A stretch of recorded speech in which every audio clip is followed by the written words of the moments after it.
जा रहे हैं। उस टॉपिक का नाम है source document and accounting watchers. आप कमेंट सेक्शन में ज़रूर बताइएगा कि आपको ये एमसीक्यूज़ कैसे लग रहे हैं, सिंपल हैं, मॉडरेट हैं। जैसा आप चाहेंगे वैसे एमसीक्यूज़ आपके लिए मैं बना दूंगा। तो शुरू करते हैं आज का सेशन। लेकिन इससे पहले ये बता दूं कि जो एक क्विक रिवीजन के लिए मैंने शॉर्ट नोट्स बना रखे हैं, वो शॉर्ट नोट्स आपको अवेलेबल हैं विंग्स एक उड़ान की ऐप में।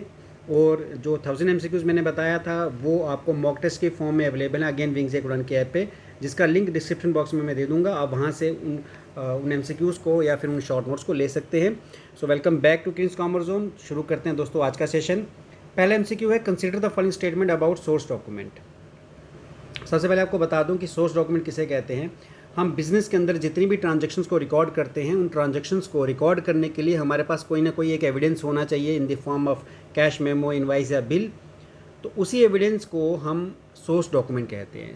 पहला एमसीक्यू जो है वो कहता है, पहला स्टेटमेंट जो है वो कहती है, invoice, cash memo and receipts are all example of source document. Yes, invoice किसे कहते हैं?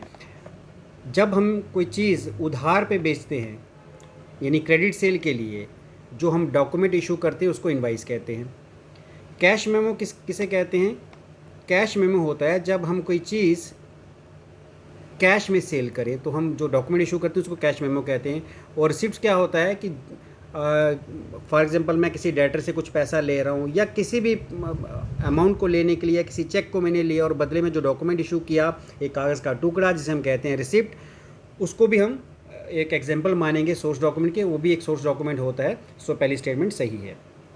सेकंड स्टेटमेंट कहता है, source document are prepared after posting entries into the ledger not before, कि लेजर्स में एंट्री पोस्ट करने के बाद हम सोर्स डॉक्यूमेंट बनाते हैं। ये गलत है, क्योंकि सोर्स डॉक्यूमेंट हम सबसे पहले बनाते हैं। सबसे पहले बनता है सोर्स डॉक्यूमेंट, उसके बाद बनते हैं अकाउंटिंग वोचर्स, जिससे हमें ये पता चलता है कि किस अकाउंट को डेबिट या फिर क्रेडिट करना है। अकाउंटिंग वोचर्स के बाद बनती हैं जर्नल एंट्रीज, जर्नल के बाद जाके बनती है लेजर। तो इसने कहा कि जो सोर्स डॉक्यूमेंट है are prepared after posting entries into ledger, ये गलत है। सोर्स डॉक्यूमेंट तो सबसे पहले बनता है, तो ये स्टेटमेंट गलत है। A source document is the first documentary evidence recording the details of transaction. Yes, तो अभी मैंने बताया ही कि जो सोर्स डॉक्यूमेंट होता है ये फर्स्ट डॉक्यूमेंट्री एविडेंस होता है जिसके अंदर की ट्रांजेक्शन्स की डिटेल रहती है। सही है। देन फोर्थ स्टेटमेंट कहता है, source document form the basis for making entries in the books of account. Yes, source document के बेसिस पर ही हम अपनी बुक्स ऑफ अकाउंट्स में जो एंट्रीज हैं वो रिकॉर्ड करते हैं, जो मैंने आपको बता भी दिया step, source document, then accounting vouchers, then journal, then ledger. तो ये सही है। तो according to this question first, third and fourth statement सही है। So C is the right answer. चलिए जी नेक्स्ट क्वेश्चन पे मूव करते हैं। Next question is, consider the following statement about an invoice और bill. An invoice can never be use to record cash sales under any circumstances. देखिए, generally जो invoice होता है, आपको बता दूं, जनरली इनवाइस किसके लिए यूज़ किया जाता है? क्रेडिट सेल के लिए। जनरली इनवाइस क्रेडिट सेल के यूज़ होता है, लेकिन कहता है invoice can never be used to record cash sales. ये गलत है।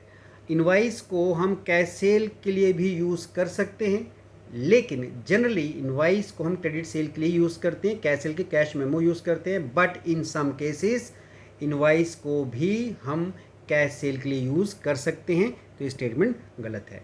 An invoice is prepared by the seller and given to the buyer when goods are sold on credit. Yes, invoice कौन बनाता है? सेलर बनाता है। कब बनाता है? जब बायर, खरीदने वाला, उससे गुड्स उधार में खरीदे। ये सही है। An invoice contains detail like quantity, rate and amount of goods sold. Yes, एक इनवाइस के अंदर पूरी डिटेल दी होती है, कितनी क्वांटिटी है, क्या रेट और क्या अमाउंट है, वो सब इसके अंदर दिया होता है। सही है। और fourth, an invoice serves as evidence of credit sale for the seller and credit purchase for the buyer. Yes, एक जो इनवाइस है वो एक एविडेंस होता है सेलर के लिए फॉर क्रेडिट सेल का और बायर के लिए फॉर क्रेडिट परचेज। तो ये स्टेटमेंट भी सही है। तो सेकंड, थर्ड और फोर्थ, ये तीन स्टेटमेंट सही हैं। So D is the right answer. Consider the following statement about cash memo. तो अभी मैंने बताया कि कैश मेमो हम सिर्फ कैश सेल के लिए यूज़ करते हैं। A cash memo is issued by the seller at the time of cash sale. ये तो हमने बात कर ली, सही है। A cash memo serves as a proof of purchase for the buyer paying in cash. Yes, buyer जब cash में पेमेंट करता है तो एक प्रूफ रहता है बायर के लिए कि उसने जो परचेज़ की है कैश में की है, जिसके लिए cash memo as a proof रहता है। सो ये स्टेटमेंट भी सही है। A cash memo is generally used to record credit transaction between parties. नहीं, जो क्रेडिट ट्रांजैक्शंस हैं उसके लिए हम इनवाइस या फिर बिल यूज़ करते हैं, तो ये स्टेटमेंट गलत है। A cash memo typically does not create any debtor creditor relationship since payment is immediate. देखिए, डेटर क्रेडिटर रिलेशनशिप कब बनता है? जब उधार में हम कोई चीज़ खरीदें या फिर बेचें, तब एक डेटर होता है और एक क्रेडिटर होता है। लेकिन उसके लिए उधार में चीज़ खरीदना ज़रूरी है या बेचना ज़रूरी है। लेकिन यहाँ पर अगर कैश में पेमेंट हो गई, उसी वक्त पेमेंट हो गई, तो एक डेटर क्रेडिटर रिलेशनशिप उसमें नहीं बनता। तो ये स्टेटमेंट भी सही है। तो अकॉर्डिंग टू दिस क्वेश्चन हमारी फर्स्ट, सेकेंड और फोर्थ ये 3 स्टेटमेंट सही हैं। So B is the right answer. Consider the following statement about receipt. मैंने आपको बताया कि किसी कैश पेमेंट या चेक के बदले में हम जो डॉक्यूमेंट इशू करते हैं वो रिसिप्ट होती है। So a receipt is issued by the person who receive the money to the person who pays it. Yes, एक वो इंसान जो पैसा रिसीव कर रहा है और उसको रिसिप्ट इशू करता है जो उसको पे कर रहा है। सही है। Second statement, A receipt is prepared only for transaction between banks and never for regular business dealing. ये स्टेटमेंट गलत है, क्योंकि जो रेगुलर बिजनेस डीलिंग्स हैं उसके अंदर भी हम रिसिप्ट इशू करते हैं। फॉर एग्जांपल, अगर मैं कोई किसी डेटर से पेमेंट रिसीव कर रहा हूँ जिसने मुझसे उधार लिया था, उसके लिए बदले में भी मैं रिसिप्ट ही इशू करूँगा। तो सिर्फ बैंकिंग ट्रांजैक्शन के लिए यूज़ नहीं की जाती, रेगुलर बिजनेस डीलिंग में भी ये यूज़ की जाती है। स्टेटमेंट गलत है। थर्ड स्टेटमेंट कहता है receipt serves as evidence in case of any future dispute regarding payment. Yes, receipt का जो पर्पस ही यही है कि अगर फ्यूचर में कोई डिस्प्यूट होता है तो उस डिस्प्यूट के लिए हम उस रिसिप्ट को एज एन एविडेंस यूज़ कर सकते हैं। ये सही है। A receipt is a written acknowledgement of having received cash और चेक फ्रॉम पर्सन। यस, ये रिटन एक्नॉलेजमेंट होती है कि हमने किसी से कैश या फिर चेक रिसीव किया। ये भी सही है। तो फर्स्ट, थर्ड और फोर्थ ये स्टेटमेंट हमारी सही है। So C is the right answer.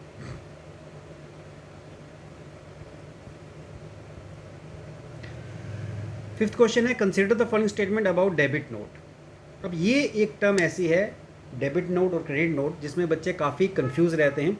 तो पहले मैं इसको एक्सप्लेन कर देता हूँ, उसके बाद क्वेश्चन पे आता हूँ। तो चलिए यहाँ पर मैं इसको एक्सप्लेन कर देता हूँ। देखिए, सपोज करो कि जो मोहन है, जस्ट ए सेकेंड, मोहन जो है इसको मान लेते हैं हम परचेजर, और राम जो है, जस्ट ए सेकेंड,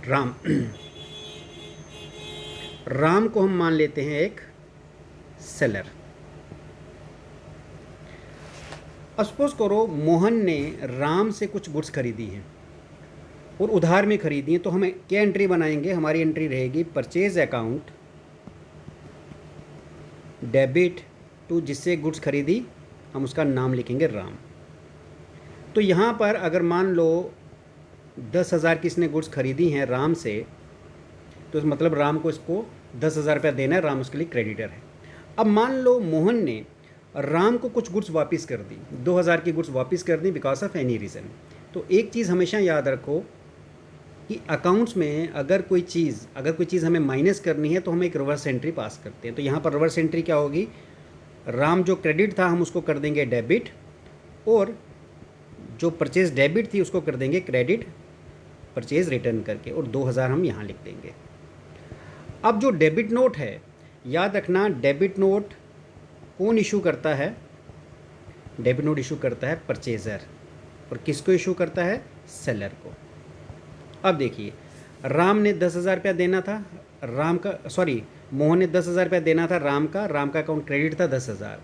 अब उसने 2,000 की मोहन ने गुड्स वापस कर दी, तो अब उसे 10,000 नहीं देना क्योंकि 2,000 की गुड्स वापस कर दी, तो अब उसको 8,000 ही देना है। तो मैंने अभी कहा कि अकाउंट्स के अंदर जब कोई हमें माइनस करना है, लेस करना है, तो हम रिवर्स एंट्री करते हैं। तो पहले हमने इसको क्रेडिट किया था, अब यहाँ देखो अब हम इसको डेबिट कर रहे हैं क्योंकि गुड्स जो है हम वापस कर रहे हैं। तो क्योंकि उसका अकाउंट डेबिट हो रहा है, तो परचेजर जो है सेलर को कौन सा नोट इशू करेगा? Debit note.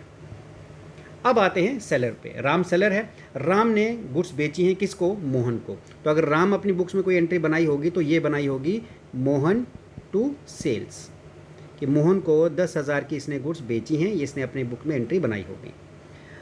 अब अगर इसने गुड्स वापस कर दी, मोहन ने राम को गुड्स वापस कर दी, तो मैंने कहा था रिवर्स एंट्री क्या होगी, तो सेल्स जो पहले क्रेडिट थी उसको हम कर लेंगे डेबिट और मोहन को कर लेंगे क्रेडिट। 2000 रुपये की 2K में लिख रहा हूँ, जगह कम है 2K लिख रहा हूँ। अब यहाँ पर जो सेलर इशू करेगा, बदले में सेलर एक नोट इशू करेगा किसको, बायर को, उसी गुड्स रिटर्न के बदले में, जिसको हम कहेंगे क्रेडिट नोट। अब क्यों क्रेडिट नोट इसको बोला, क्योंकि देखो मोहन को पहले उसने क्या किया था, अब यहाँ देखो मोहन को उसने डेबिट किया था। अब क्योंकि 2000 की गुड्स सेलर के पास वापस आ गई हैं, तो सेलर का अमाउंट क्या हो गया, 2000 कम हो गया। अब देखो सेलर ने मोहन के अकाउंट को क्या कर दिया है, क्रेडिट कर दिया, तो कौन सा नोट इशू करेगा, क्रेडिट। इसका मतलब ये भी होता है कि जो परचेज़र है उसका जो अमाउंट पेएबल है, अमाउंट पेएबल वो कम हो जाएगा, डिक्रीज़ हो जाएगा, और सेलर का जो अमाउंट उसको रिसीव करना था, अमाउंट रिसीवेबल है जो सेलर का, अमाउंट रिसीवेबल जगह कम है, तो आप वर्डिंग सुन लो, अमाउंट रिसीवेबल जो सेलर का अमाउंट रिसीवेबल कम हो जाएगा, यानी जो परचेज़र है वो कम पे करेगा और सेलर को भी कम अमाउंट मिलेगा।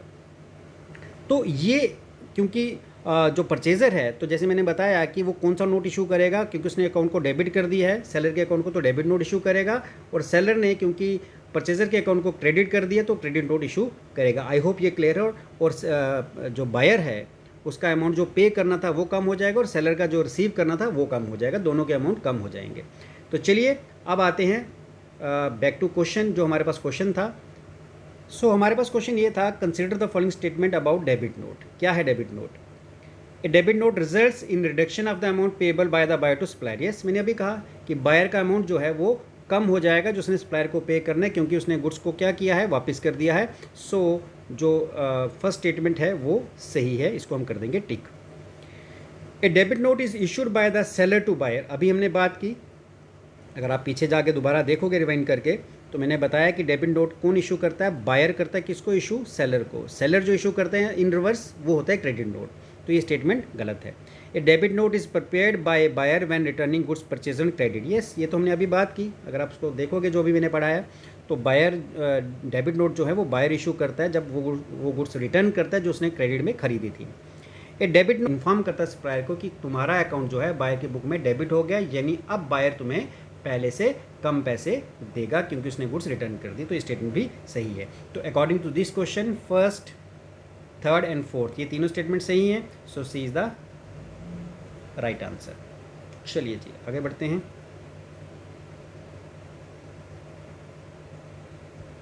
Next question is consider the following statement about credit note. बस उसका उलट है ये।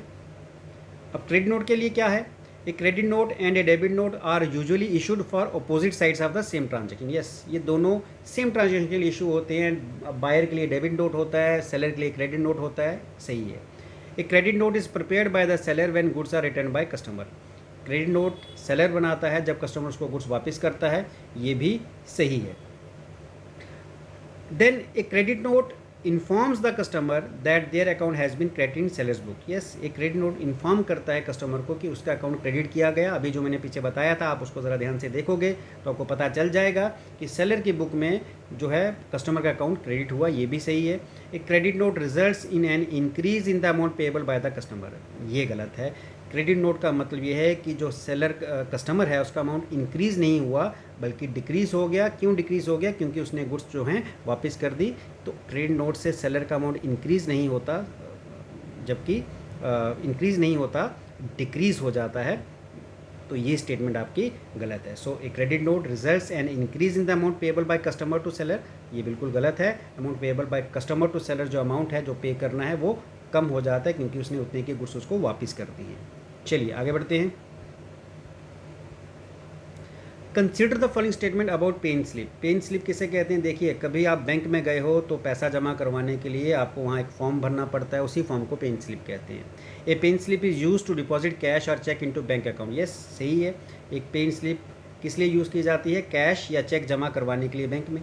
ए pay in slip usually has a counter file that is retained by the depositor as proof of deposit. Yes, इसका काउंटर फाइल होता है, यानी उसी पेन स्लिप का एक पार्ट बैंक अपने पास रख लेता है और एक पार्ट आपके पास रहता है एज ए प्रूफ कि आपने पैसा जमा करवाया, सही है। A pay in slip is used by business to withdraw money from its bank account. Pay in slip को पैसा अकाउंट से पैसा निकालने के लिए यूज़ नहीं किया जाता, ये गलत है। वो विड्रॉल फॉर्म होता है, तो ये गलत है। Banks use detail from pay in slip to credit और डिपॉजिट अकाउंट, यस, बैंक जो है पेन स्लिप की डिटेल से कस्टमर के अकाउंट को क्रेडिट करता है, यानी उसके अकाउंट में पैसा डिपॉजिट करता है, तो ये स्टेटमेंट सही है। तो फर्स्ट, सेकंड एंड फोर्थ, ये 3 स्टेटमेंट सही हैं, so B is the right answer.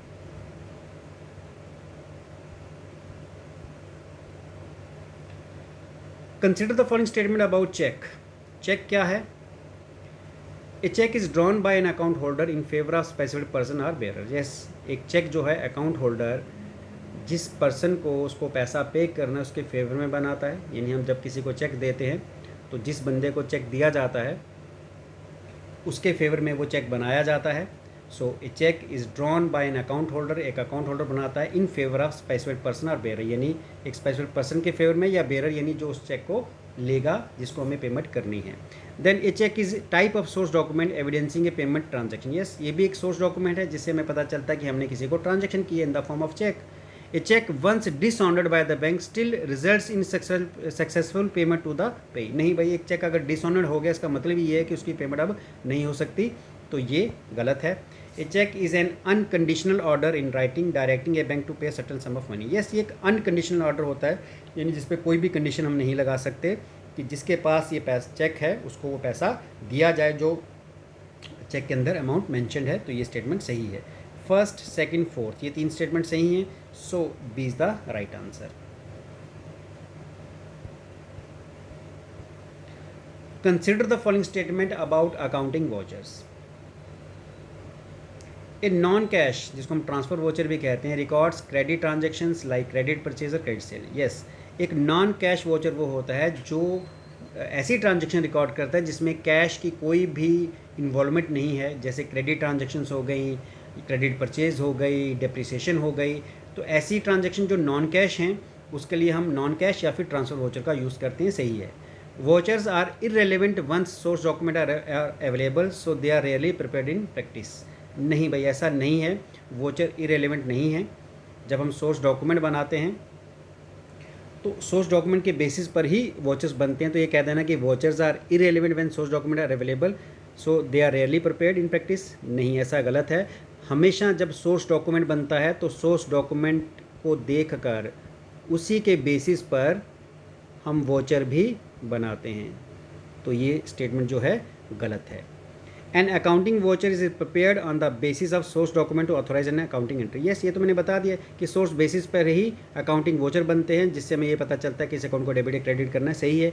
एक cash voucher records cash receipts और cash payment made by business, yes, cash voucher के अंदर जितनी कैश रिसिप्ट्स या पेमेंट्स हैं जो बिजनेस ने की हैं वो रिकॉर्ड की जाती हैं, सही है। तो फर्स्ट, थर्ड, फोर्थ, ये स्टेटमेंट सही है, तो C is the right answer. Next is consider the following statement about cash voucher. Cash vouchers are prepared only for credit transaction, never for cash transaction, भाई जिसका नाम ही कैश वोचर है वो credit transaction के लिए कैसे बनाया जाएगा, ये तो हमेशा कैश ट्रांजेक्शन के लिए बनाया जाता है, स्टेटमेंट गलत है। A debit cash voucher is prepare to record cash payment made by the business, देखिए 2 तरह के वोचर्स होते हैं, एक डेबिट और एक क्रेडिट। डेबिट वोचर किसके लिए होता है? कैश पेमेंट के लिए, क्रेडिट वोचर होता है कैश रिसिप्ट के लिए, तो ये स्टेटमेंट सही है। एक credit voucher is prepare to record cash receipt, yes, मैंने अभी कहा कि जो डेबिट वोचर है वो कैश पेमेंट्स के लिए होता है, जो क्रेडिट वोचर है वो कैश रिसिप्ट्स के लिए होता है, तो स्टेटमेंट भी सही है। Cash vouchers are typically supported by source document such as cash memos और रिसिप्ट, यस, कैश वोचर जो हैं इनका जो मतलब ये किस बेसिस पे बनाए जाते हैं, on the basis of source document जो कि कैश मेमोज और रिसिप्ट्स हो सकते हैं, ये भी सही है। तो सेकंड, थर्ड और फोर्थ ये 3 स्टेटमेंट सही हैं, so D is the right answer.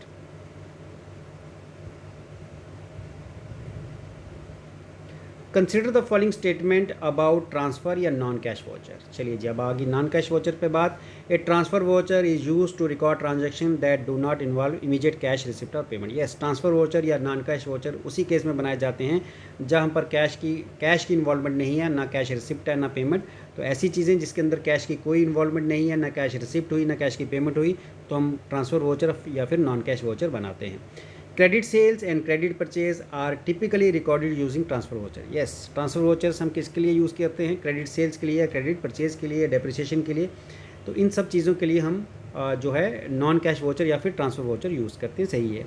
Depreciation charge on fix asset is also recorded using transfer voucher. Yes, ये मैंने अभी बोल दिया कि जो डेप्रिसिएशन है जितनी भी नॉन कैश आइटम्स हैं उनके लिए हम नॉन कैश वोचर या फिर ट्रांसफ़र वोचर यूज़ करते हैं, सही है।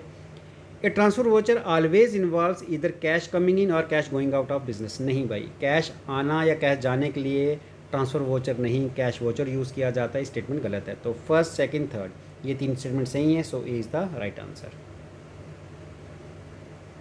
Next question is consider the following statement about the importance of source document. Source documents helps auditor verify the accuracy of accounting entries. Yes, अगर हमने कोई अकाउंटिंग एंट्रीज की हैं तो उसको वेरीफाई करने के लिए, चेक करने के लिए ऑडिटर को सोर्स डॉक्यूमेंट चाहिए जिसके बेसिस पर एंट्रीज की गई हैं, सही है। Source documents are useful in resolving dispute between the business and outside parties. Yes, source document एक एविडेंस होता है किसी ट्रांजेक्शन को रिकॉर्ड करने के लिए, और उसी एविडेंस को यूज़ किया जाता है अगर कोई डिस्प्यूट है बिज़नेस के अंदर या किसी आउटसाइड पार्टी, बिजनेस का किसी आउटसाइड पार्टीज़ के साथ, तो उस डिस्प्यूट को रिजॉल्व करने के लिए यूज़ किया जाता है, सही है। Source document are of no use once the accounting entries has been passed. नहीं भाई, ऐसा नहीं है।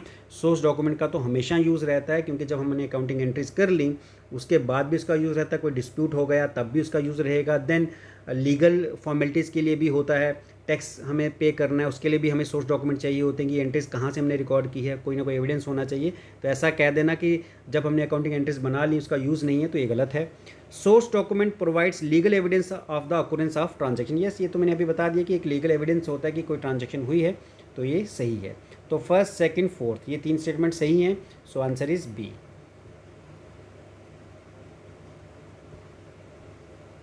Question number 13, consider the following statement about a cash memos versus invoice. तो ये मैंने बताया था कैश मेमो कैश सेल के लिए होता है, इनवाइस क्रेडिट सेल के लिए होता है। An invoice creates a debtor for the seller while a cash memo generally does not. Yes, जब हम इनवाइस बनाते हैं इसका मतलब ये क्रेडिट सेल हुई है, और क्रेडिट सेल हुई है तो हमारे लिए एक डेटर बन जाता है, सामने हमारे सामने एक डेटर आ जाता है। सो एन इनवाइस क्रिएट डेटर, एक इनवाइस जो है एक डेटर को क्रिएट करता है सेलर के लिए, लेकिन कैश मेमो नहीं, क्योंकि जब कैश में हमने सेल कर दी तो एक डेटर क्रेडिटर रिलेशनशिप नहीं बनता। स्टेटमेंट सही है।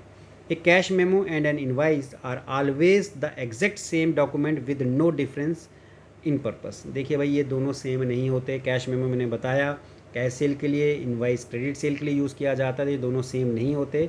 स्टेटमेंट गलत है। A cash memo is used for cash sales while an invoice bill is typically use for credit sale. Yes, ये स्टेटमेंट सही है। कैश मेमो कैश सेल के लिए, इनवाइस बिल के लिए होता है। Both document contains detail of the goods quantity rate and the total amount. Yes, दोनों डॉक्यूमेंट के अंदर गुड्स की डिटेल, उनकी क्वांटिटी और रेट दोनों दिया, सब चीज़ें दी होती हैं। ये स्टेटमेंट सही है। तो फर्स्ट, थर्ड एंड फोर्थ ये 3 स्टेटमेंट सही हैं, सो हमारा आंसर रहेगा सी।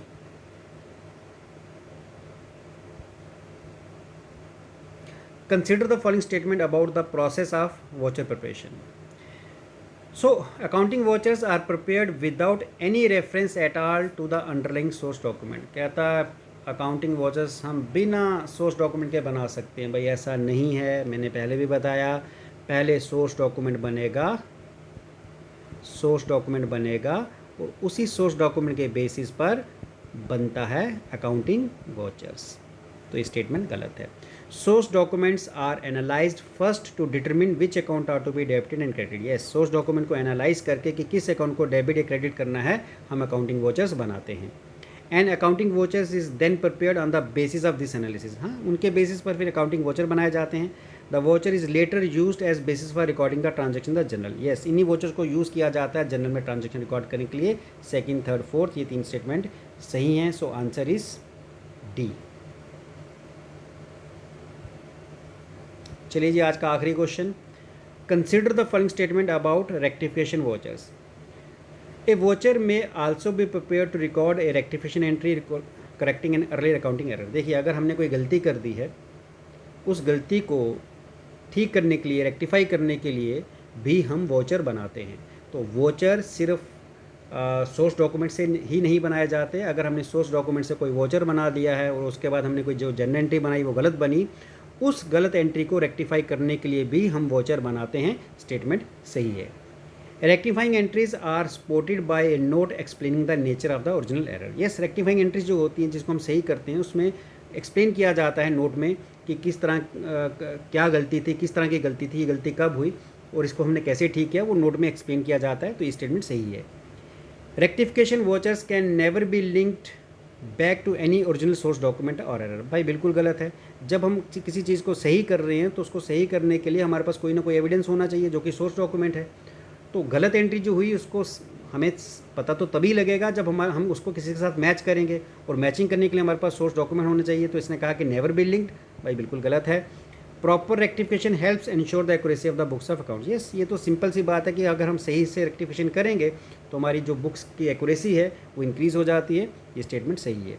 तो फर्स्ट, सेकंड, फोर्थ, ये 3 स्टेटमेंट सही हैं। So B is the right answer. तो दोस्तों ये थे आज के एमसीक्यूज़। कंटेंट कैसा लगा, कोई डाउट अगर आपको है इस सेक्शन में, इस प्रॉपर वीडियो में, तो आप ज़रूर मुझे कमेंट सेक्शन में लिख देना। मैं उसके भी वीडियो बना के आपको वो डाउट भी क्लियर कर दूंगा। थैंक यू दोस्तों, थैंक यू वेरी मच।